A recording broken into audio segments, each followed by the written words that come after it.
started with December 7th and the sinking of the Arizona. The story I want to tell about, which is a true story, took place on September 2nd in 1945, when the instrument of formal surrender of Japan to the Allied powers was signed, thus ending the Second World War. The stories, there are really two stories. They came from the 60th anniversary of the celebration that my wife Joyce, who's in the audience with me, and myself attended as invited guests. One of them relates to leadership, and I think is particularly appropriate to all of the cadets here. Leadership is not something you're born with. Leadership is not necessarily something you're taught. Leadership is something you need to grasp when the time comes and move forward. A Lieutenant J.G.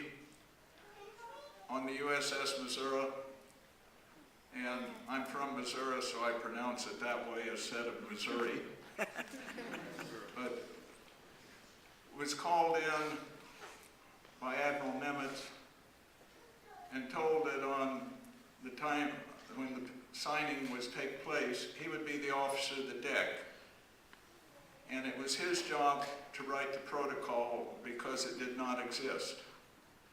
First of all, whatever protocol existed was written more than a year ago, a year before that, and there would be 2 5-stars on board, so there was no protocol related to that. There would be 9 nations, allied nations with ranking members, and his job was to handle all of that. And that he did, including the 2 5-stars were Admiral Nimitz, who's flag commander for the Allies in the Pacific, and General Douglas MacArthur, who is Supreme Commander of Allied forces in the Pacific.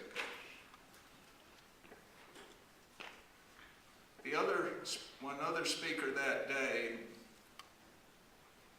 was a cab driver from Brooklyn.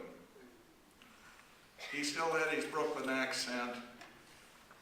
He told the story about how he was about to be drafted into the Army, and he decided that was not what he wanted, because they would put him to work driving cars.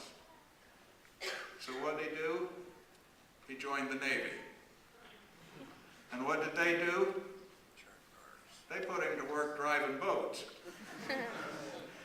He was the one who drove the launch that brought Emperor Hirohito from shore to the USS Missouri for the signing. The Emperor was dressed in tails, formal tails, top hat.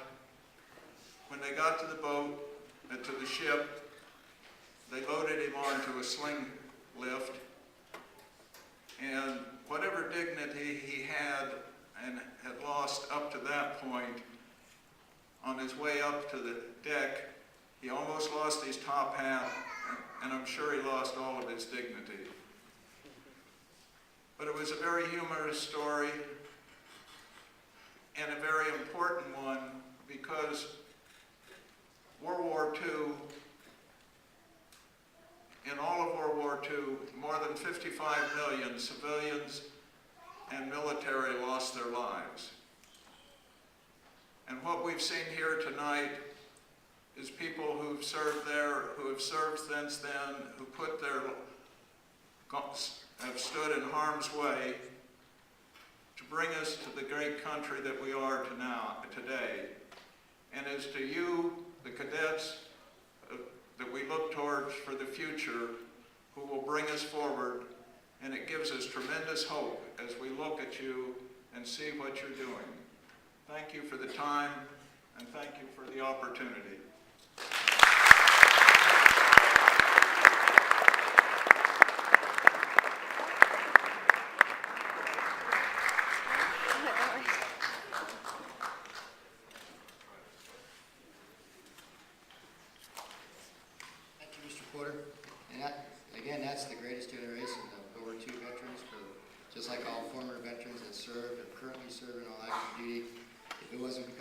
sacrifice, we wouldn't have the freedoms that we have today. So thank you.